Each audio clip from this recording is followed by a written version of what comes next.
야담과 옛날 이야기. 오늘은 해악 가득한 석도령의 이야기를 들려드립니다. 과부와 부인을 잘못 건드렸다가 회초리에 된통당하는 석도령의 마지막 이야기까지 재밌게 즐겨주세요. 구독과 알림 설정도 잊지 말고 꾹 눌러주세요.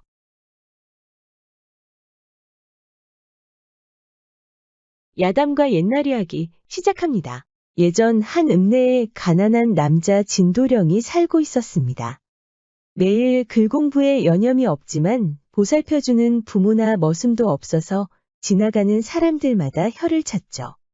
언젠가 한번 지나가는 불량배들이 가난하다고 욕을 하자 대판 싸움이 벌어졌습니다. 우연찮게 지나가는 여인들도 진도령과 눈이라도 마주칠까 두려워 급하게 지나가는 일도 있었습니다. 그러자 진도령은 더는 참을 수가 없었습니다. 어떻게든 이 가난에서 벗어나 양반댁 딸과 꼭 혼례를 올리겠다고 다짐했죠. 그 각오를 전해 들은 석도령은 웃음만 나왔습니다. 아무리 친구라고 해도 쌀 한 가마니도 없는 가난뱅이가 출세할 방법은 전혀 없었기 때문입니다. 석도령은 안 그래도 삶이 무료했기에 진도령 집을 찾아가 실컷 놀려주고 왔습니다. 친구한테까지 모욕을 당한 진도령은 그날 큰 각오를 하고 길을 떠났습니다. 나에게 남은 건 이 좁쌀 하나뿐이로구나. 진도령은 정말로 좁쌀 하나만 가지고 먼 길을 떠났는데요. 지나는 길에 주막에 들른 진도령은 무슨 꾀라도 있는 사람처럼 주인에게 이렇게 말했습니다. 이 좁쌀은 나에게 아주 소중한 것이오. 그러니 잠자리에 드는 동안에 잘 맡아주시오. 주막 주인은 코웃음이 나왔죠. 기껏해야 좁쌀 하나가 소중하면 얼마나 소중하겠습니까? 알았다고 좁쌀을 받아든 주막 주인은 부엌 아궁이 옆에 대충 놓아두었습니다. 다음 날 아침에 진도령은 일어나자마자 좁쌀부터 찾았습니다. 바쁘게 손님을 받고 있던 주막 주인은 부엌 아궁이로 가보라고 했죠. 예상대로 그 조그만 좁쌀은 보이지 않았습니다. 좁쌀은 어디 갔소이까? 주막 주인은 당황하는 기색도 없었습니다. 아마 지나가는 쥐새끼가 먹은 게 아니겠소? 그까짓 좁쌀이 얼마나 한다고 이러는 거요? 그러자 진도령은 크게 화를 냈습니다. 제가 분명히 말하지 않았습니까? 그 좁쌀은 나에게 소중한 것이라고. 그 쥐새끼는 어디 있어? 쥐새끼는 왜 찾는 거요? 내 소중한 좁쌀을 먹었으니 그 쥐새끼라도 가져가야겠소. 주막 주인은 당황해서 쥐새끼를 당장 찾아주었죠. 그렇게 진도령은 쥐새끼를 주머니에 넣어 다음 길을 떠났습니다. 이번에도 주막에서 쉬게 된 진도령은 주인에게 이렇게 말했습니다. 이 쥐새끼는 나에게 아주 소중한 것이라오. 그러니 잠자리에 드는 동안에 잘 맡아주시오. 더러운 쥐새끼가 소중하면 얼마나 소중하겠습니까? 이번 주막 주인도 코웃음을 쳤습니다. 이번에는 울타리 밖에 있는 뒷간에다 대충 놓아두었죠.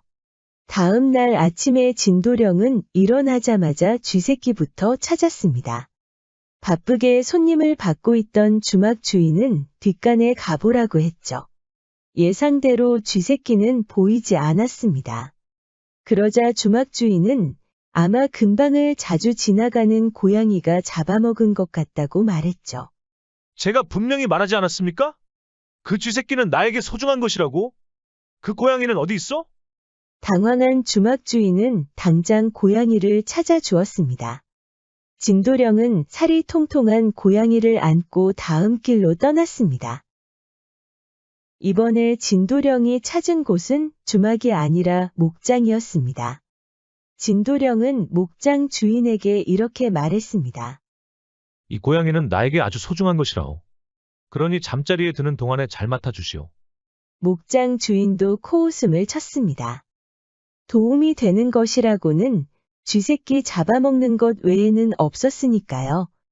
안 그래도 목장 근방에 쥐새끼들이 다닌다고 하니 마음껏 설쳐보라고 아무 곳에나 두는 것이었습니다.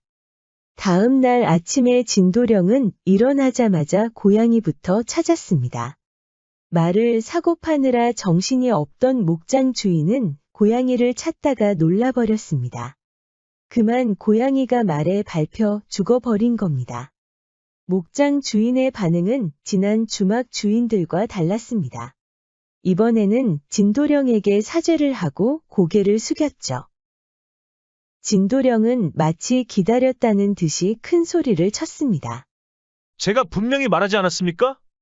그 고양이는 나에게 소중한 것이라고. 발로 밟았다는 그 말은 어디 있소이까? 목장 주인은 깜짝 놀랐습니다. 진도령이 무슨 해코지라도 할 것 같아 두려웠던 것이죠. 진도령은 이렇게 말했습니다. 내 소중한 고양이를 죽게 만들었으니 이 일을 어찌할 것이오? 쥐새끼 잡겠다고 아무데나 놓아둔 그대에게 책임이 있는 것 아니겠소? 이 말을 당장 나에게 주시오. 목장 주인에게는 공짜로 말을 줘야 하는 것이니 보통 일이 아니었습니다. 하지만 진도령이 당장 관가에라도 달려갈까 두려웠습니다. 물론 잡아떼면 그만이겠지만 그동안 양심을 갖고 장사를 했던 목장 주인이라서 그렇게 험한 일까지 겪고 싶지 않았죠. 결국 목장 주인은 고양이를 밟아 죽인 말을 공짜로 주었습니다. 그렇게 진도령은 1000리라도 달려갈 것 같은 튼실한 말을 가지고 다음 길을 떠났습니다. 말이 있는 덕분에 이제 다리도 아프지 않았죠. 이번에도 진도령은 목장을 찾았습니다. 작은 주막들에 비하면 비교할 수도 없이 큰 규모였고 지난밤에 묵었던 말 목장보다도 수완이 좋아 보였습니다. 이번 목장 주인은 진도령이 말을 데리고 나타나자 가난뱅이라는 생각도 하지 못했습니다. 진도령은 계획한 대로 이렇게 말했습니다. 이 말은 나에게 아주 소중한 것이라오. 그러니 잠자리에 드는 동안에 잘 맡아주시오. 목장 주인은 고개를 끄덕였습니다. 딱 봐도 아주 건강해 보이고 얼굴까지 아주 잘생겼으니까요. 주인은 주로 소를 키우고 있었는데 말을 딱히 놓아둘 데가 없었습니다. 어쩔 수 없이 소들이 뛰어노는 곳에 잘 묶어 두었죠. 다음 날 아침에 진도령은 일어나자마자 말부터 찾았습니다. 소를 사고 파느라 정신이 없던 목장 주인은 소들이 뛰어노는 곳에 갔다가 깜짝 놀랐습니다. 새로 들어온 황소들이 서로 세력 싸움을 하다가 말이 뿔에 받쳐 죽어버린 겁니다. 충격을 받은 목장 주인은 이 일을 어찌해야 하나 안절부절 못하고 있었죠. 결국 모든 사실을 말한 목장 주인은 진도령 앞에 무릎을 꿇고 사죄했습니다. 어떻게든 이 일에 대해 빚을 갚겠으니 관가는 가지 말아 달라고 하소연했죠. 이 목장 주인도 신뢰를 중요하게 여기는 사람이라서 안 좋은 일로 사람들 입에 오르내리는 게 싫었던 겁니다. 진도령은 피를 토하는 심정으로 외쳤습니다. 제가 분명히 말하지 않았습니까? 그 말은 나에게 소중한 것이라고. 저 거친 황소들이 있는 곳에 버려둔 그대에게 책임이 있는 것 아니겠소? 그 뿔로 바친 황소를 나에게 주시오. 목장 주인은 어쩔 수 없이 눈물을 흘리며 황소를 보내주었습니다. 이제 진도령은 보기만 해도 우람해 보이는 황소를 끌고 다음 길을 떠났습니다. 이번에는 주막도 아니고 목장도 아닌 양반댁이었습니다. 진도령이 큰 황소를 데리고 나타나자 대접부터 달랐습니다. 양반댁 주인은 중요한 손님 대하듯 질 좋은 음식을 대령했습니다. 기분이 좋아진 진도령은 이렇게 말했습니다. 이 소는 나에게 아주 소중한 것이라오. 그러니 잠자리에 드는 동안에 잘 맡아주시오. 양반댁 주인은 당연히 여부가 있겠습니까? 아주 당연하다는 듯이 고개를 숙이고 머슴들에게는 소를 잘 보살피라고 일렀습니다. 다음 날 아침에 진도령은 일어나자마자 소부터 찾았습니다. 당장 길을 떠나야 한다고 핑계를 댄 것이죠. 양반댁 머슴들은 소를 데리러 갔다가 깜짝 놀랐습니다. 지난 밤까지 있었던 소가 눈 깜짝할 사이에 사라진 것이었죠. 당황한 양반댁 주인은 당장 머슴들을 풀어 근방까지 소를 찾아보았지만 진도령이 가져온 그 황소는 보이지 않았습니다. 그때 뒤늦게 일어난 양반댁 주인 아들이 깜짝 놀랄 말을 했습니다. 알고 보니 그 황소가 아버지 것이라고 오해하고 다른 양반댁에 팔아버렸다는 겁니다. 주인은 양반답지 않게 진도령에게 고개를 푹 숙이고 사죄했죠. 못난 아들 용서해 달라던 주인은 그 소를 다시 찾아주겠다고 호언장담했습니다. 진도령은 나중에 이 빚을 꼭 갚으라더니 그 황소를 가져간 양반댁을 찾았습니다. 이 양반댁은 벼슬아치 유씨 가문으로 알려졌습니다. 대문 앞에만 서도 아주 으리으리한 집이라는 것을 알 수 있었죠. 진도령은 헛기침을 한 번 하고는 한평생 한 번도 한 적이 없는 일이 오너라 라고 외치는 게 아닙니까? 머슴들이 다급히 나왔는데 진도령의 모습을 보고 고개를 갸웃했습니다. 아무리 봐도 양반댁에서 온 것 같지 않았으니까요. 이 집 주인에게 내볼 일이 있으니 당장 부르거라. 유씨도 진도령의 당당한 얼굴을 보고 당황했습니다. 지금까지 이렇게 눈 똑바로 뜨고 대면한 사람은 벼슬아치뿐이었으니까요. 자초지종을 들은 유씨는 허허하고 웃음이 나왔습니다. 그러니까 자네 말은 그 소를 다시 찾으러 왔다는 겐가? 그렇사옵니다. 그 황소는 저에게 아주 소중한 것이옵니다. 이유야 어찌 됐든 유씨는 일단 머슴들에게 일러 그 황소부터 찾아보았습니다. 그런데 이게 웬일입니까? 그 황소는 이미 소고기로 사용돼 식탁 위에 올라갔다는 겁니다. 이를 어찌할꼬? 네 그 소중한 황소는 이제 이 세상에 없구나. 당황할 줄 알았던 진도령은 씩 웃었습니다. 그리고는 그 소고기는 누가 먹었느냐고 되물었습니다. 소고기를 먹은 사람은 다름 아닌 유씨의 딸이었습니다. 그 황소는 저희 일생과 바꿔도 과언이 아닐 정도로 소중한 것이옵니다. 과정에 어찌됐든 그 소중한 것을 빼앗았으니 책임을 응당 지셔야 한다고 봅니다. 그래서 내가 어찌하면 좋을꼬? 따님을 저에게 주시옵소서. 옆에서 이야기를 듣던 머슴들이 발끈했지만 유씨의 반응은 달랐습니다. 머슴들을 만류하던 유씨는 호탕하게 웃더니 진도령의 용기가 가상하다는 겁니다. 놀랍게도 진도령은 이후 유씨의 딸과 혼례를 올렸습니다. 이 이야기를 전해 들은 진도령의 친구 석도령은 배가 아팠습니다. 갑자기 양반댁 딸과 결혼해서 돌아온 진도령에게 어찌된 영문인지 물었던 겁니다. 석도령은 좁쌀부터 이어진 황소까지 세세히 되뇌어 보았습니다. 그리고는 자신에게도 좁쌀 하나만 있다는 것을 깨달았습니다. 석도령은 그날 바로 좁쌀 하나만 가지고 길을 떠났습니다. 고을을 지나던 석도령은 큰 집이 보이자 손가락을 튕기고는 급하게 들어갔습니다. 그리고는 진도령이 했던 것처럼 이렇게 말했습니다. 이 좁쌀은 나에게 아주 소중한 것이오. 그러니 잠자리에 드는 동안에 잘 맡아주시오. 집주인은 좁쌀을 보고는 조용히 고개를 끄덕였습니다. 얼굴만 봐서는 의중을 알 수가 없었죠.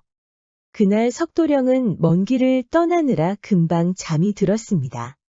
뒤늦게 일어난 석도령은 바로 좁쌀이 어딨냐고 물었죠. 그러자 집주인은 이렇게 답했습니다. 부엌 아궁이 옆에 놓아두었는데 딸내미가 집어먹은 것 같소. 미안하게 됐소이다. 이제 막 상을 차린 것 같으니 그거라도 드시고 가시오. 그러자 석도령은 기다렸다는 듯이 화를 냈습니다. 그 좁쌀은 나에게 소중한 것이라고 하지 않았습니까? 그 좁쌀을 집어먹은 따님을 주시오. 그러자 집주인은 바로 석도령의 뺨을 때렸습니다. 이런 고얀 놈을 보았는가? 좁쌀과 내 딸이 비할 바가 된다고 생각하느냐? 그러자 석도령은 이게 아닌데 하며 고개를 갸웃했습니다. 생각해보니 진도령이 말한 좁쌀 다음은 쥐새끼였던 겁니다. 그게 아니라 혹시 여기 쥐새끼 없소? 그러자 집주인은 다시 석도령의 뺨을 때렸습니다. 쥐새끼는 니놈 같은데. 석도령은 일이 잘 풀리지 않자 오히려 집주인에게 신경질을 부렸습니다. 그게 아니라 제 말을 좀 들어보시오. 그러니까 이게 어떻게 된 일인고 하니 좁쌀을 쥐새끼가 먹으면 제가 그것을 다음 집에 가져가고 그리고 그 쥐새끼를 고양이가 먹는 거요. 그리고 그 다음 집에 가서 그런데 고양이는 누가 먹소? 집주인은 또 한 번 석도령의 뺨을 때렸습니다. 이런 모자란 놈을 보았는가? 쥐새끼는 뭐고 고양이는 또 뭐란 말인가? 그러니까 고양이에서 황소까지 어떻게 간다 이거요. 그리고는 황소를 먹은 딸과 내가 혼례를 올려서 행복하게 잘 산다. 무슨 개소리야 이놈아! 당장 꺼지지 못하겠느냐? 그 길로 쫓겨난 석도령은 너무 억울해 진도령을 찾았습니다. 그 집주인에게는 다시 잘 외워서 돌아오겠다고 화를 내고 말이죠. 진도령은 처음부터 틀렸다고 조언해 주었습니다. 집이 아니라 주막으로 가야 한다는 것이죠. 쥐새끼나 고양이는 잘 사는 집에 있지 않고 주막에 있다는 것을 석도령이 간과한 것입니다. 석도령은 알겠다면서 다시 좁쌀을 하나 받아서 주막을 찾아다녔습니다. 기어코 주막 하나를 찾은 석도령은 진도령이 한 것처럼 좁쌀을 맡겼습니다. 잠이 들기 전에 석도령은 다음이 쥐새끼라는 것을 계속 되뇌었지요. 아침에 일어난 석도령은 바로 주막 주인에게 달려갔습니다.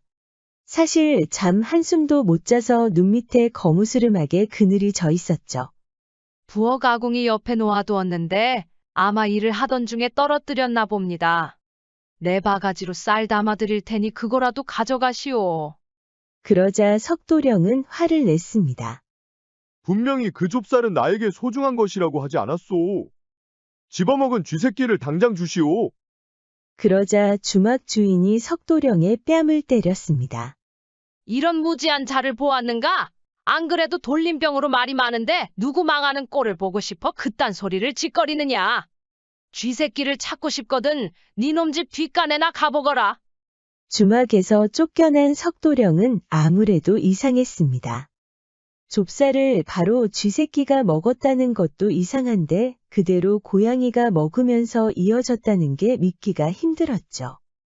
그래서 다시 진도령의 집을 찾았는데 그곳에서 그 유명한 유씨 딸을 목격했습니다. 아리따운 미모도 모자라 그 곱디고운 자태에 넋이 빠져버렸습니다. 진도령은 아직도 부인과의 첫날 밤을 잊을 수가 없었습니다. 얼굴로만 보였던 그 부드러운 피부가 가슴과 아랫배까지 이어지니 그야말로 천하일색이었죠. 진도령은 혹시 선녀가 아닌가 하고 눈을 의심하기도 했습니다. 그날 밤에는 진도령이 오히려 수줍어했고 부인이 적극적으로 움직였습니다. 부인은 옷을 벗겨주면서 황소 대신에 자신과 혼례를 올리려고 했던 그 자신감은 어디 갔냐며 놀렸습니다. 용기를 낸 진도령은 과감히 바지를 벗고 큰 것을 세워 보였습니다. 부인은 진도령의 큰 물건을 보더니 이것이 오히려 황소의 그것보다 크다며 웃음을 자아냈습니다. 석도령은 아무래도 진도령이 아니라 그 부인에게 들어야 할 것 같았습니다.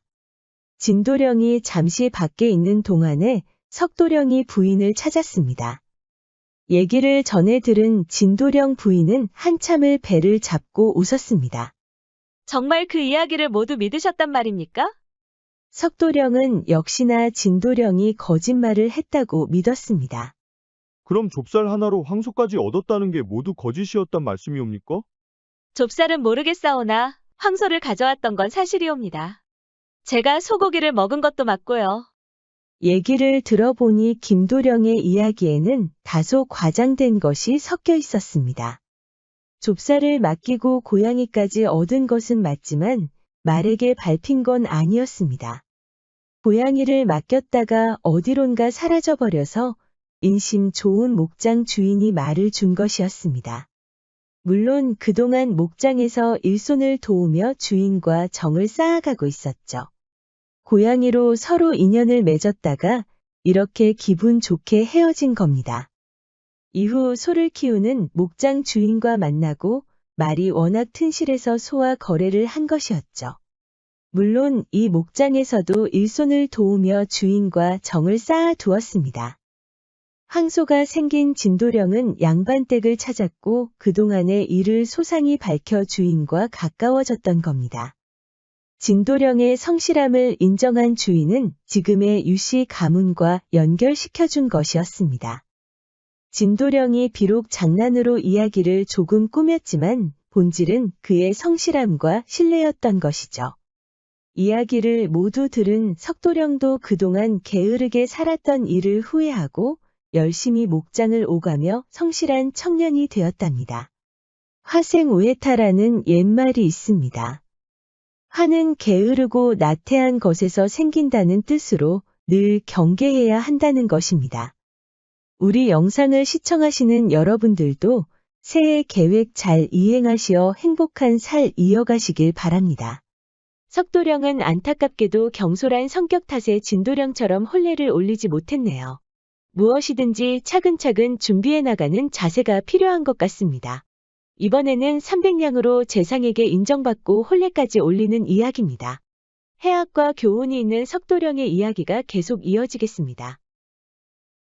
예전 한 시골에 가난한 남자 진도령이 살았습니다. 부모도 처자식도 없이 혼자 살고 있었는데 유일하게 가죽 다루는 법을 배워서 갓바치로서 생계를 이어가고 있었지요. 어느 날 페랭이를 쓰고 거리를 지나가고 있는데 으리으리한 재상의 집이 보였던 겁니다. 진도령은 언제 저런 집에 살아보나 한숨을 쉬고 느릿느릿 걸어갔답니다. 그때 눈에 띄는 한 여인이 지나가고 있었는데요. 막 그림에서 뛰쳐나온 것처럼 얼굴이 어찌나 예쁘고 고운지 진도령은 눈을 떼지 못했습니다. 상민들이 뒤섞인 곳이라서 그런지 유일하게 여인만 빛을 내고 있었지요. 그런데 여인은 페랭이를 쓰고 지나가는 진도령을 보고 몹시 불쾌한 표정을 지었습니다. 그도 그럴 것이 굶주린 일이 많은 진도령이 많이 야위어 보였기 때문이지요. 진도령은 자신의 모습을 보고 한심해서 얼른 고개를 돌렸답니다. 진도령은 여인의 뒤태를 보면서 언젠가는 저 여인과 혼례를 올릴 것이라고 다짐했습니다. 당연히 친구인 석도령은 혀만 찼습니다. 이복에 꿈 좀 깨시게나. 자네처럼 가죽신만 만들어서 어찌 그런 여인을 넘볼 수 있겠나. 저기 재상처럼 아니더라도 그럴싸한 집이라도 있어야 하지 않겠나. 그러자 진도령은 이를 꽉 깨물더니 한 가지 다짐했습니다. 기필코 저 여인과 혼례를 올릴 테니 두고 봐라. 진도령은 그날 밤새 고민하더니 다음 날에는 가죽신 만드는 일도 포기해버렸습니다. 석도령은 드디어 저 친구가 미쳤구나 하며 고개를 절레절레 저었지요. 진도령은 그날 푹 잠만 자고는 다음 날 아침부터 재상의 집을 찾았습니다. 누군가 대문에서 부르니 머슴들은 당연히 벼슬아치라도 되는 줄 알고 얼른 마중을 나왔습니다. 그런데 웬 몸이 마르고 지저분한 남자가 서 있는 게 아닙니까?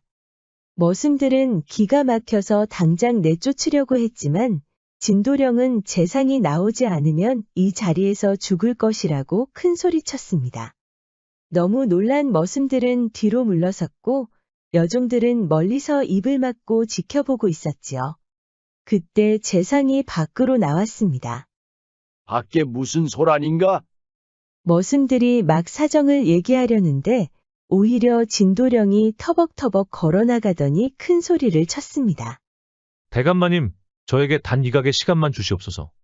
니놈은 누구길래 나에게 시간을 달라는 것이냐? 단 이각이옵니다. 그것도 아니 되겠습니까? 보기에는 몸이 마르고 별 볼 일 없어 보였지만 그 눈빛만은 아주 생생히 살아있었지요. 재상은 순간 진도령의 기백에 놀라 흠칫했습니다. 결국 재상은 진도령을 방으로 들였지요. 대감마님, 저에게 300냥을 빌려주시옵소서. 몇 달 안에 반드시 갚겠습니다. 재상은 기가 막혔지만 진도령의 당당함에 그 사연이라도 들어보고 싶었습니다. 아무리 그래도 그렇지. 처음 보는 자에게 어찌 300냥을 냉큼 줄 수 있는가? 진도령은 그동안 갓바치 일을 하면서 고생했지만 이제는 더는 그렇게 살 수가 없어 큰 각오를 했다고 말했습니다. 그것이 무엇인지는 말을 못하겠다고 하니 재상은 답답했지요. 재상은 기필코 대답을 듣고야 말겠다며 물러서지 않았습니다. 그러자 진도령은 돈을 주지 않으면 혀를 깨물고 죽을 것이며 그렇게 된다면 재상에게 큰 해를 끼칠 것이라고 경고했습니다. 대신에 300냥을 준다면 그 돈을 갚을 뿐더러 이자까지 쳐주겠다는 겁니다. 으리으리한 집까지 있어서 300냥은 재상에게 큰 돈은 아니었지요. 결국 재상은 진도령의 눈빛을 조용히 응시하더니 속는 셈치고 돈을 내주었답니다. 진도령은 큰절을 올리고는 바로 주막으로 달려갔습니다. 그리고 고기를 시켜서 마음껏 먹는 겁니다. 주막 주인도 진도령을 지나가면서 잘 알고 있었기에 많이 의아한 일이었지요. 그렇게 며칠 동안 고기를 먹었더니 진도령은 살이 찌고 건강해졌습니다. 이제 몸을 깨끗이 하고 비싼 옷도 구했습니다. 갓밭이 일을 하면서 상상도 못한 일을 벌이고 있는 겁니다. 그렇게 비단 옷까지 차려입으니 진도령은 누가 봐도 벼슬아치로 보였답니다. 그리고 며칠 동안 보이지 않던 진도령은 재상의 집 근방에 있는 여각으로 향했습니다. 호화로운 여각 풍경에 진도령은 잠시 머뭇거렸지만 당당한 표정을 하고 들어갔답니다. 이 여각 근처에는 아주 깔끔한 주막 하나가 있었는데요. 돈 좀 있는 상인들이 오갈 정도로 아주 유명한 곳이었습니다. 진도령이 여각을 지나간 이유가 바로 이 주막 때문이었습니다. 주막에 들어선 진도령 옆에는 웬 남자가 한 명 있었는데요. 그 남자 역시 옷을 말끔히 차려입어서 부잣집 도련님 같아 보였지요. 두 사람은 고기와 술을 시켰는데 그 낯선 남자가 진도령에게 북경에 다녀온 일에 대해 묻는 겁니다. 금은 보하니 비단이니 부유한 사람들만이 나누는 이야기가 흘러나오자 주막 주인에게도 들렸습니다. 그 주막 주인이 바로 진도령을 보고 불쾌한 표정을 짓던 그 여인이었습니다. 홍아로 불리는 이 여인은 부유한 역관의 외동딸로 재산이 많아 여각 근처에 주막을 세우고 많은 여종들을 앞세워서 남자 손님들을 끌어오게 했지요. 북경에 갔다가 최근에 돌아왔소이다. 그동안 별거 없으셨소? 진도령의 입에서 북경이라는 말이 나오니 홍아는 귀가 솔깃했습니다. 그녀는 일부러 진도령 근처에 자리를 잡고 몰래 이야기를 엿들었지요. 홍아는 진도령의 직업이 역관이라고 확신하고 흥미롭게 듣고 있었습니다. 여기에 장군과 재상 이름 등이 나오고 이들에게 몇 푼 돈을 주며 부탁을 들어주었다는 말까지 나옵니다. 호기심이 생긴 홍아는 고개를 돌려 몰래 진도령을 바라보았지요. 풍채가 호걸스럽고 듬직해 보이니 홍아는 절로 웃음이 나왔습니다. 그렇게 날이 저물고 진도령과 대화를 나누던 남자가 얼큰하게 취했습니다. 결국 남자가 그 자리에 쓰러지자 진도령은 난처한 표정으로 여종을 불렀습니다. 묵을 곳을 알아봐달라는 것이었는데 여기에 홍아가 여종 대신에 나선 것이지요. 이 근처에 처소는 많사오나 여기에 묵으셔도 괜찮사옵니다. 그때 진도령과 홍아가 처음으로 눈이 마주쳤습니다. 진도령은 가슴이 두근거렸지만 내색하지 않으려고 했고 홍아는 그 유염한 눈빛을 보였지요. 취한 남자가 겨우 몸을 일으키더니 진도령을 가리켜 역관 집안의 귀한 자식이니 잘 모셔야 한다고 큰 소리를 치는 겁니다. 홍아는 진도령에게 더 호감이 갔지요. 그렇게 취한 남자는 묵을 곳으로 갔고 진도령도 홍아의 뒤를 따랐습니다. 진도령 역시 술을 좀 마셔서 몸을 비틀거리고 있었지요. 홍아는 진도령을 부추겨 방으로 데리고 들어왔습니다. 그리고 자연스럽게 진도령의 옷을 받아주는 게 아닙니까? 그대는 이 방에 계속 있을 생각이요? 홍아가 미소를 지었습니다. 귀한 손님이니 제가 직접 모시려고 하옵니다. 불편하시다면 다른 여종이라도 부를까요? 진도령은 허탈하게 웃었습니다. 농이요. 그대처럼 아리따운 여인이 어떻게 주막을 차릴 생각을 했소? 홍화는 사실 젊은 시절에 일찍 혼례를 올렸지만 2년도 가지 않아서 사별했다고 합니다. 과부가 되었지만 스스로 판단해 주막을 세운 것이었지요. 진도령은 아버지에게 손을 벌리지 않은 홍화가 갑자기 다르게 보였습니다. 불쾌한 얼굴을 하고 도망친 그녀는 미웠지만 자수성가했다고 하니 호감이 생긴 겁니다. 그때 어떤 남자가 진도령을 찾는 소리가 들렸습니다. 홍화가 문을 열어보자 웬 남자가 헐레벌떡 뛰어오는 게 아닙니까? 그러더니 병조판서 나리께서 급히 돈이 필요하다는 겁니다. 홍화는 의아했지요. 병조판서가 돈이 필요하다는데 왜 진도령을 찾았을까? 하고 말이지요. 진도령은 품속에 열쇠를 하나 꺼내더니 그 남자에게 주면서 은을 필요한 만큼 뺏어 주라는 것입니다. 홍화는 놀라서 입을 다물지 못했지요. 그동안 부유한 남자들을 많이 봐왔지만 이렇게 크게 노는 남자는 본 적이 없던 겁니다. 은이라면 저에게도 있사옵니다. 여기까지 놀러 오셨는데 굳이 나리에 돈을 쓰실 필요가 있겠습니까? 홍화는 즉시 여종을 불러서 은을 가져왔습니다. 그러면서 어깨를 으쓱했지요. 가장 잘 나가는 여각의 주막이옵니다. 이 정도는 저도 감당할 수 있으니 염려 마시지요. 진도령은 허허하고 웃으며 고개를 끄덕였습니다. 남자는 홍화가 건넨 은을 받고 총총 걸어나갔습니다. 그런데 얼마 지나지 않아 이번에는 진도령의 하인이 나타난 게 아닙니까? 준말을 거느리고 등장한 하인은 일부러 진도령을 모시기 위해 먼 곳에서 왔다는 겁니다.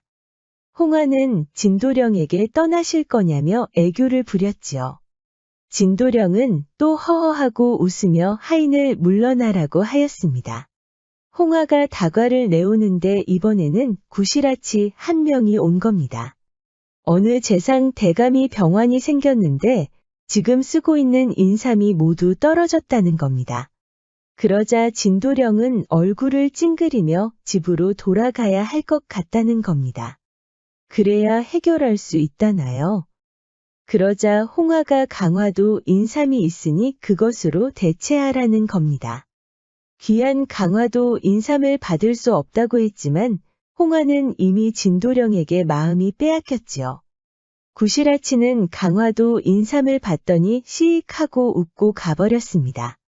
술이 좀 깬 진도령은 홍화를 지그시 바라보았습니다. 날이 저물고 등불이 은은하게 빛이 나고 있으니 더 아름다워 보였습니다. 날이 지체만 높으신 게 아니라 성품도 감복할 정도이옵니다. 진도령은 그 어울리지 않은 허허 웃음소리를 내었습니다. 진도령도 어색했지만 홍화에게는 매혹적으로 들렸나 봅니다. 분위기가 무르익자 두 사람은 한동안 서로 시선을 교환하고 있었습니다. 진도령은 화끈거리는 가슴을 안고 홍화의 손목을 잡았지요. 그러자 홍화도 더는 머뭇거리지 않고 진도령의 무릎 위에 앉는 것입니다. 진도령은 내색하지 않으려고 했지만 결국 감탄의 신음이 터져 나왔지요. 진도령이 천천히 끌어안으려고 하자 홍화가 먼저 양손으로 진도령의 목을 감싸 안는 겁니다. 이 향긋한 냄새가 어디서 나는지 진도령이 궁금할 찰나에 홍화의 아름다운 가슴에 또 한 번 감탄했지요. 선이 어찌나 아름다운지 진도령은 넋이 빠져 쳐다보고 있었습니다. 홍화는 진도령을 완전히 자신의 남자로 만들어야겠다고 생각했는지 그대로 눕혀 바지를 벗겼습니다. 손놀림이 제법 자연스러워 진도령은 침을 꿀꺽 삼켰습니다. 그렇게 거사를 치른 이후 진도령은 떠날 채비를 하였습니다. 준말을 거느린 하인이 나타나더니 한 영공께서 의논할 일이 있다는 겁니다. 홍화는 울상이 되었지요. 날이 여종을 보내 안부를 여쭙고 싶사옵니다. 어디로 가면 되겠사옵니까? 남쪽 성문 밖에 집이 있네. 가기 전에 온갖 꽃이 피어 있으니 찾기 어렵지 않을 게야. 홍화는 진도령이 그리워 바로 여종들을 보냈답니다. 그런데 어스름에 돌아온 여종들이 진도령의 집을 찾지 못했다는 겁니다. 너희들이 길을 잃은 것이 아니냐. 분명히 그 댁을 모르는 이가 없을 것이다. 답답한 홍화는 직접 여종들을 데리고 떠났습니다. 땀을 뻘뻘 흘리며 어렵게 남쪽 성문까지 도착했지요. 진도령이 말한 대로 각종 꽃들이 피어 있는 게 아닙니까? 그런데 그 집은 바로 진도령에게 돈을 빌려준 재상의 집이었습니다. 홍화는 아무것도 모르고 기뻐했습니다. 여기가 바로 내 집이구나. 홍화가 사람들에게 물어보자 모두 고개를 갸웃하더니 진도령이라는 사람을 아무도 모르는 겁니다. 그때 재상의 집에서 나온 머슴이 알 수 없는 미소를 짓더니 한 곳을 가리키는 게 아닙니까? 그 집은 한참 공사를 하고 있었는데 홍화가 상상한 것보다 아주 작은 집이었지요. 거기에 바로 진도령이 있었던 겁니다. 진도령한테 감쪽같이 속은 홍화는 불같이 화를 냈습니다.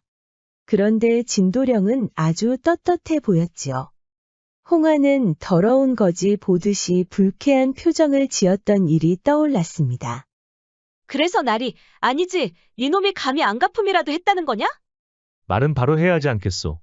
나는 그저 그대가 좋아하는 일만 했을 뿐이오. 홍화가 분노해서 뺨을 치려고 했지만 진도령의 살집 많은 손에 꽉 잡히고 말았답니다. 술 취한 손님이나 준말을 거느린 하인, 구스라치 등 모두 진도령이 돈으로 고용한 사람들이었습니다. 진도령은 홍화가 준 은과 인삼으로 재상에게 진 빚을 모두 갚았지요. 재상은 기특하다면서 진도령이 살만한 집을 지어주었던 겁니다. 홍화는 진도령이 괘씸했지만 자초지종을 모두 듣고 나서 다시 호감이 생겼답니다. 게다가 지난밤 일은 절대로 잊을 수 없을 정도로 황홀했으니까요. 그렇게 두 사람은 혼례를 올렸답니다. 이 이야기를 듣고 배가 아픈 남자가 있었으니 바로 친구 석도령이었습니다. 석도령도 진도령처럼 되고 싶어서 용기를 내보기로 했습니다. 한 재상의 집 앞에서 큰 소리를 치니 당연히 머슴들은 벼슬아치라도 온 줄 알고 마중을 나왔습니다. 그런데 몸이 마르고 지저분한 남자가 있으니 기가 막혔지요. 석도령은 기다렸다는 듯이 재상을 만나지 못하면 이 자리에서 죽겠다고 큰 소리를 쳤습니다. 그런데 그러기도 전에 재상의 머슴들이 몽둥이로 두들겨 패는 게 아닙니까?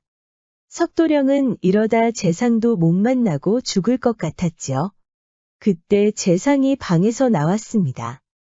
밖에 무슨 소란이냐? 석도령은 아픈 몸을 이끌고 재상 앞에 섰습니다. 대감마님, 저에게 단 일각의 시간만 주시옵소서. 안타깝게도 석도령은 일각과 이각을 헷갈렸답니다. 머리가 멍해질 정도로 머슴들에게 얻어 터졌기 때문이었지요. 재상은 알았다면서 방으로 들였습니다. 빨리 말하거라. 조금 있으면 일각이니라. 그제서야 석도령은 잘못 말했다는 것을 알았습니다. 아니 대감마님, 제가 이각과 일각을 헷갈렸사옵니다. 너 이놈! 감히 어느 안전이라고 그 혀를 함부로 놀리는 것이냐? 빨리 말하지 않으면 내쫓겠다. 예, 그러니까 그것이 이렇게 된 것이옵니다. 저에게 300냥을 주시면 은과 인삼을 팔아서 드리겠사옵니다. 은과 인삼은 나한테도 있다, 이놈아. 석도령은 이게 아닌데 하더니 진도령이 한 말을 떠올려 보았습니다. 일각 다 됐느니라. 이제 네 놈을 내쫓아도 되겠느냐? 대감마님, 아무튼 일단 300냥을 주시옵소서. 미친놈이 아닌가? 여봐라, 아무도 없느냐? 대감마님, 알겠사옵니다. 다시 제 말을 들어주시옵소서. 그러니까 300냥을 주시면 제가 어떻게든 갚겠사옵니다. 그러니까 내가 왜 네 놈한테 300냥을 줘야 하냐 이 말이다. 저기 가면 여각 근방에 주막이 있사온데 그 주인이 과부여야 하옵니다. 그리고 제가 사람들을 하인과 구스라치로 고용해서 은과 인삼들을 제 손으로 가져오겠다 이것이옵니다. 무슨 개소리야 이놈아. 당장 꺼지지 못하겠느냐? 그러니까 제가 역관 행세를 해야 하오니 300냥을 주시옵소서. 이놈이 감히 날 기만하느냐? 관가로 끌려가고 싶지 않거든 당장 꺼지거라. 석도령은 밖으로 내쫓기면서도 다시 잘 외워서 돌아오겠다고 큰 소리를 쳤습니다. 어쩔 수 없이 석도령은 진도령에게 돈을 빌렸지요. 석도령은 이제 가장 큰 고비가 남았는데도 돈을 빌렸다는 것에만 기뻐하고 있었답니다. 석도령은 진도령이 한 것처럼 먼저 주막에서 고기를 시켜 먹었습니다. 그런데 모처럼 먹은 고기 맛에 석도령은 매일 과식을 하는 바람에 살이 많이 찌었답니다. 진도령처럼 적당히 쪄서 풍채가 좋아 보여야 하는데 석도령은 그렇지 않았지요. 미리 아리따운 여인이 주인으로 있는 주막까지 알아봤지만 보기 좋게 실패했답니다. 청심과욕이라는 옛말이 있습니다. 마음을 깨끗이 하여 욕심을 적게 하라는 뜻이지요. 이번에도 석도령이 경솔한 성격 탓에 시작도 하기 전에 실패했네요. 단지 돈 때문에 성공하리라는 법은 없다는 것을 알 수 있었습니다. 이번에는 부인과 과부까지 잘못 건드렸다가 회초리를 맞는 석도령의 이야기가 계속 이어지겠습니다. 어릴 적부터 재상이 될 제목으로 평가받은 석도령이라는 남자가 있었습니다. 과거를 치르기 전에 오래된 친구를 만나고 싶어 먼 길을 떠났는데요. 날이 이미 저물고 역참도 한참 먼 거리라서 어쩔 수 없이 집 몇 채가 있는 마을을 찾았습니다. 사정을 말하고 하룻밤 묵을 것을 청했더니 다행히 집주인이 허락했죠. 그곳에는 노부부와 젊은 며느리가 살고 있었습니다. 사연을 들어보니 혼례를 올리고 1년도 되지 않아 남편이 세상을 떠났다는 겁니다. 석도령은 먼 길을 걸어온 터라 온돌방에 들어오자마자 졸음이 쏟아졌죠. 막 옷을 벗고 잘 준비를 하고 있는데 집주인이 반가운 얼굴로 들어왔습니다. 날이 저와 저는 집안 제사가 있어 다처에 가야 합니다. 어린 며느리 혼자뿐이니 잘 지켜주시옵소서. 집주인은 며느리에게도 손님을 잘 대접해야 한다고 당부했습니다. 그런데 이게 웬일입니까? 노부부가 집을 나서고 얼마 되지 않아 젊은 며느리가 석도령이 있는 방으로 들어오는 게 아닙니까? 석도령은 깜짝 놀라 벗은 옷을 황급히 챙겨 입었죠. 날이 아버님이 분부하신 대로 지극정성으로 모시겠사옵니다. 무슨 뜻인지 알겠습니다만 혹시 저와 같은 방에서 주무시는 겁니까? 그렇사옵니다. 집이 매우 누추하여 송구하옵니다. 석도령은 그제야 이해하고 옷옷은 그대로 입은 채 누웠습니다. 젊은 며느리는 윗목으로 움직이더니 하얀색의 내에만 걸치고 조심히 앉았습니다. 석도령이 손님이니 아랫목을 양보하는 것이죠. 등불을 켜놓고 실을 잤던 며느리는 자정이 다 되자 불을 끄고 누웠습니다. 그때 석도령의 가슴 속에 있던 시뻘건 욕정이 불타오르기 시작했습니다. 한창 실을 자서 그런지 향긋한 땀내가 그대로 전해지고 있었죠. 마침 몸도 나른해진 석도령은 천천히 몸을 돌려 그 젊은 며느리를 바라보았습니다. 시골 여인이었지만 놀랄 정도로 아름다웠습니다. 컴컴해서 잘 보이지 않았지만 턱선부터 매우 부드러워 보였죠. 그대로 가서 어루만져주면 침묵하고 있던 정욕이 무섭게 타오를 것 같았습니다. 그래서 석도령은 옆으로 천천히 굴러가더니 조심스럽게 며느리의 무릎 위로 다리를 올려놓았습니다. 며느리는 잠이 들었는지 별 미동도 없었습니다. 석도령은 좀 더 욕심을 내보기로 했습니다. 갑자기 며느리의 발가락 생김새가 궁금해서 무릎 아래쪽으로 서서히 움직여 보았죠. 그때 며느리가 꿈틀하더니 무릎을 올리는 겁니다. 석도령은 어쩔 수 없이 옆으로 잽싸게 들어누웠는데요. 석도령은 며느리가 잠이 들었다는 것을 확신하고 다시 서서히 무릎 위부터 다리를 올려놓았습니다. 이번에는 발가락의 촉각을 느끼려고 거침없이 무릎 아래로 내려갔습니다. 이때는 젊은 며느리가 제발 잠이 깨서 뜨거운 하룻밤을 보내길 바랐습니다. 그런데 젊은 며느리가 벌떡 일어나더니 등불을 켜는 것이었습니다. 당황한 석도령은 재빨리 아랫목으로 굴러가려고 했지만 이미 늦어버렸죠. 굴러가기도 전에 그녀가 어깨를 흔들면서 깨우는 겁니다. 피식을 읽는 양반이 확실한데 어찌 정절이라는 것을 모르시옵니까? 아버님도 손님이 양반이라는 것을 알고 의심하지 않고 드렸지 않습니까? 양반 행실이 벌써 이렇다면 어찌 나란 일을 제대로 돌보시겠습니까? 부엌으로 가셔서 회초리를 가져오십시오. 석도령은 당혹스러웠죠. 이 젊은 며느리가 틀린 말을 하는 것도 아니라서 얼떨결에 부엌에 가서 회초리를 들고 왔습니다. 그녀가 시키는 대로 바지를 걷고 열대를 아프게 맞았습니다. 시부모님한테는 제가 설명드릴 테니 다시는 이런 경솔한 행동하지 마세요. 석도령은 부끄러움을 이길 수 없어 바로 집 밖으로 나가고 싶었습니다. 그 다음 날 노부부가 돌아왔습니다. 젊은 며느리에게 설명을 들은 집주인은 오히려 역정을 냈습니다. 아가야, 네가 홀몸이 된 지 벌써 한 해가 지나지 않았느냐?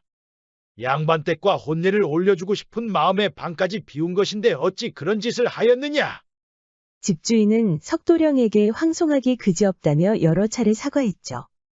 그 젊은 며느리는 집주인에게 회초리를 맞고 펑펑 울고 있었습니다. 석도령은 고개를 들 수가 없어 짤막하게 감사의 인사만 하고 그곳을 빠져나왔습니다. 그렇게 다시 먼 길을 떠난 석도령은 날이 저물자 촌가 근처로 갔습니다. 사정을 말하고 하룻밤 묵을 것을 청했더니 흔쾌히 허락하였습니다. 그곳에는 젊은 부부가 살고 있었는데요. 저녁을 먹고 온돌방에서 편안히 누우려고 하는데 남편 되는 사람이 들어오는 겁니다. 소인이 식찬 준비 때문에 급히 장에 다녀와야 하옵니다. 내일 아침 일찍 돌아오겠사오니 손님께서는 제 처를 잘 지켜주시옵소서. 그런데 이게 웬일입니까? 남자의 부인이 방으로 들어오는 게 아닙니까? 당황한 석도령은 황급히 옷을 챙겨 입었죠. 방이 누추하오니 제가 다 부끄럽사옵니다. 저는 신경 쓰지 마시고 편안히 주무십시오. 석도령은 웃옷은 입고 그대로 누웠습니다. 밤이 깊어지자 부인이 천천히 다가왔습니다. 날이 윗가는 춥지 않습니까? 아랫가는 따뜻하니 이리로 오시지요. 석도령은 괜찮다고 대답했지만 추운 건 사실이었습니다. 이대로 누워있다가는 잠도 오지 않을 것 같았죠. 그래서 조심스럽게 아랫간으로 옮겨 잠을 청했습니다. 그러자 부인이 석도령 옆으로 천천히 오는 것이 아닙니까? 석도령은 종아리에서 통증이 올 때마다 입을 꽉 깨물었죠. 노부부의 그 젊은 며느리가 했던 말이 떠오른 겁니다. 설마 했던 일이 벌어졌습니다. 부인이 천천히 석도령 무릎 위에 다리를 올려놓는 겁니다. 석도령은 꼼짝도 하지 않았는데 시간이 좀 지나자 이제는 부인의 따스한 손길이 허벅지를 타고 내려오는 겁니다. 석도령은 너무 놀라 짧은 신음을 내뱉고는 겨우 입을 틀어막았죠. 석도령이 별 반응을 보이지 않은 탓일까요? 부인이 성난 신음소리를 내더니 바로 석도령 위에 올라타는 것이 아닙니까? 석도령은 그 어떠한 온천보다도 따뜻한 기운을 느끼고 있었습니다. 어쩔 수 없이 부인의 기세에 반응하고 말았죠. 눈을 찔끔 떠보니 부인의 날카로운 눈빛과 마주쳤습니다. 석도령은 다시 눈을 감고 몸을 벌벌 떨고 있었죠. 이를 마친 부인은 석도령을 일으켜 세웠습니다. 남정네가 여인과 한 방을 쓰는데 어찌 정욕한 점조차 없단 말입니까? 제가 손님 아니면 남자가 없는 줄 아십니까? 어떻게 여인네의 가슴에 이리 큰 비수를 꽂을 수 있는 겁니까? 부엌에 가서 회초리 가져오십시오. 석도령은 땀에 흠뻑 젖은 상태로 일어났는데 다시 회초리 얘기가 나오니 어안이 벙벙했습니다. 아니 부인, 저는 그저 부인의 정절을 지켜드리려고 노력한 것뿐인데 회초리라니요. 남정네에게 글 읽기와 출세만이 전부겠습니까? 그렇게 여인네의 마음을 모르시는데 어찌 집안을 일으킬 수 있겠습니까? 어서 가서 회초리 가져오십시오. 석도령은 부끄러워 견딜 수가 없었죠. 듣고 보니 부인의 말도 일리가 있어 얼떨결에 부엌에 가서 회초리를 가져왔습니다. 이번에는 20대를 아프게 맞았답니다. 자존심 상한 여인의 분노가 그대로 느껴졌죠. 그 다음 날 시장에 간다던 남편이 돌아왔습니다. 부인이 절조를 벌이고 자신을 유혹했다는 말은 죽어도 할 수가 없었습니다. 지난 밤에 무슨 일이 있었는지 까마득히 모르던 남편은 시장에서 값비싼 소고기와 야채를 가지고 왔다며 아침은 꼭 드시고 가라는 겁니다. 석도령은 어쩔 수 없이 불편한 마음을 안고 밥을 먹었는데요. 부인이 옆에서 지켜보는데 입맛이 있을 리가 없었죠. 그렇게 석도령은 다시 먼 길을 떠났습니다. 종아리가 아파서 절뚝거리고 있었는데요. 그 때문에 얼마 가지 않아 날이 저물어가고 있었습니다. 힘겹게 주점에 도착한 석도령은 가볍게 입만 축이고 출발하려고 했지만 벌써 짙은 어둠이 깔리고 있었습니다. 어쩔 수 없이 석도령은 주점 주인에게 마을 위치를 물어보고 다시 걷기 시작했습니다. 마을에 도착한 석도령은 사정을 말하고 하룻밤 묵을 것을 청했습니다. 그곳에는 과부와 딸이 살고 있었는데요. 우아한 미소를 짓는 과부는 보기만 해도 농염해 보였고 옆에 서 있는 딸은 뽀얀 피부를 가지고 있어 아주 수수해 보였답니다. 과부는 아주 친절했습니다. 석도령은 손님 이상으로 대접받는 것 같아 종아리 통증도 한결 나아졌습니다. 석도령은 밤이 오자 이제 잘 준비를 하고 있었는데 과부가 방으로 들어왔습니다. 나리, 내일이면 시부모님께서 오십니다. 딱히 해드릴 게 없었는데 마침 장시가 열린다고 하여 다녀오려고 합니다. 저는 내일 아침 일찍 올 테니 제 어여쁜 딸을 잘 지켜주시옵소서. 석도령은 불길했습니다. 생각해보니 이 집에 들어올 때부터 방은 하나만 보였습니다. 너무 피곤해서 방이 몇 개인지 헤아리지도 못했던 겁니다. 과부가 나가고 자정이 다 되어가자 방문이 천천히 열렸습니다. 과부의 딸이 미소를 지으며 방문 앞에 서 있던 겁니다. 송구하옵니다, 나리. 방안이 매우 누추하옵니다. 석도령은 침을 꿀꺽 삼켰습니다. 혹시 이 방에 들어와서 저와 같이 잠을 주무시려는 겁니까? 그렇사옵니다. 저희 형편이 이러니 어찌하겠습니까? 석도령은 웃옷을 그대로 입고 누우려고 했는데 그 전에 못 박아둘 게 있었습니다. 제가 청할 게 있는데 낭자와 제가 이렇게 눕기만 하면 되는 것입니까? 그게 무슨 말씀이시옵니까? 그럼 눕지 않고 무엇을 한단 말씀입니까? 아니, 혹시 무릎 위에 발을 올려놓는다든가. 무릎 위에 발을 왜 올려놓습니까? 혹시 꿈이라도 꾸셨는지요? 아닙니다. 제가 쓸데없는 말을 했습니다. 석도령은 설마 하고 그대로 누웠는데요. 자정이 지나자 갑자기 과부의 딸이 일어서는 것이 아닙니까? 석도령은 흠칫 놀라서 벽으로 바짝 붙어 누웠는데요. 그녀의 따뜻한 온기가 느껴지는 찰나에 제법 야시시한 목소리가 들려오는 겁니다. 날이 아랫간이 많이 따스하죠? 사실 그것보다 더 따스한 곳이 있는데 맞춰보시겠습니까? 석도령 머릿속은 복잡해졌습니다. 이것은 분명히 유혹이 확실한데 노부부의 그 젊은 며느리 말이 맴돌고 떠나지 않는 겁니다. 아랫감보다 더 따스한 곳이 있다니 거기가 어딘지 저도 궁금하구려. 그럼 눈을 뜨시고 이쪽을 보시지요. 석도령은 눈을 슬며시 뜨고 천천히 고개를 돌리려다 멈추고 말았습니다. 이랬다가 정절을 지키지 못했다면서 또 화를 당할까 두려웠던 겁니다. 결국 석도령은 모든 것을 밝히기로 결정했습니다. 그 자리에서 벌떡 일어나 과부의 딸 앞에 앉아 이전에 있었던 일을 모두 설명한 것입니다. 그녀는 꽃과 나비의 자수가 새겨진 옷을 입고 있었는데요. 알고 보니 어머니가 해주신 옷을 자랑하고 싶었던 것이죠. 석도령은 참았던 숨을 한꺼번에 터뜨리며 두서없이 설명해 주었습니다. 얘기를 모두 들은 과부의 딸은 혀를 찼습니다. 나리, 재상이 될 분께서 그렇게 우유부단해서 어디다 쓴단 말입니까? 그래서 앞으로 부인이 될 분에게 어떤 도움이 될 것이며 나란 일에도 도움이 되겠습니까? 부엌에 가서 회초리를 가져오십시오. 석도령은 기겁하고 말았습니다. 모든 일을 설명했는데도 또 회초리를 맞아야 한다니 환장할 노릇이었던 거죠. 노부부의 젊은 며느리나 남편이 있던 부인이나 모두 일리 있는 말만 하니 뭐라고 대꾸도 할 수 없었던 자신이 한심했습니다. 부인, 제가 분명히 말하지 않았소. 형편이 그렇게 됐으니 제발 저를 봐주시오. 그것이 변명이 된다고 생각하십니까? 사내가 한번 결정을 했으면 그대로 밀고 나가셔야지요. 회초리 가져오십시오. 아까도 말했듯이 회초리를 맞아서 이렇게 종아리가 퉁퉁 부었단 말입니다. 퉁퉁. 석도령은 벌떡 일어나 바지를 걷고 퉁퉁 부은 종아리를 보여줬습니다. 낭자는 제가 가엾지도 않소. 그러자 그 과부의 딸이 바닥을 치며 웃는 것이 아닙니까? 석도령은 어리둥절했죠. 날이 제가 농이 좀 지나쳤나 봅니다. 말씀을 듣고 나니 저도 장난을 치고 싶어 회초리 얘기를 한 것이옵니다. 석도령은 또 한 번 어리둥절했죠. 과부의 딸은 사실 석도령을 볼 때부터 마음이 있었습니다. 날이 이번처럼 확신이 들지 않을 때는 제대로 묻는 것이옵니다. 아주 잘하셨사옵니다. 석도령은 그제야 안심했습니다.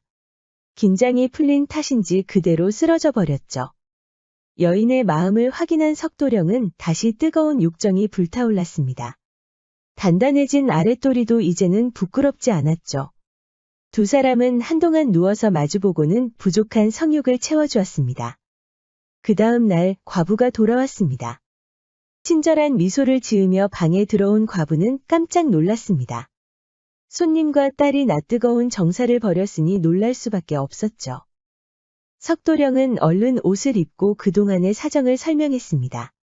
날이, 저는 양반이라 믿고 제 집으로 들인 것이옵니다. 그리하여 제 딸도 지켜달라고 한 것이온데 어찌 이런 행실을 보이시는 겁니까? 그래서 어찌 재상 일을 하신단 말입니까? 부엌에 가서 회초리를 가져오십시오. 석도령은 딱히 할 말이 떠오르지 않았습니다. 이번에는 30대를 아프게 맞았지만 아리따운 여인을 만났으니 더 여한이 없었죠. 과부는 끝까지 두 사람의 혼인을 허락하지 않으려고 했지만 자식 이기는 부모는 없었습니다. 석도령은 결국 과거의 급제에 혼례를 올렸습니다. 물경소사라는 옛말이 있습니다. 작은 일도 가볍게 여기지 말라는 뜻으로 사소한 일이라도 신중히 대처해야 한다는 것이죠. 얼떨결에 회초리에 혼인한 석도령은 결국 좋은 배필을 만났네요. 사람들은 누구나 후회를 하지만 석도령처럼 언젠가는 좋은 일도 있는 법인이 낙담할 필요는 없겠지요. 지금까지 야담과 옛날 이야기, 석도령의 이야기를 묶어서 보내드렸습니다. 앞으로도 해악 가득한 이야기가 많으니 기대해 주세요.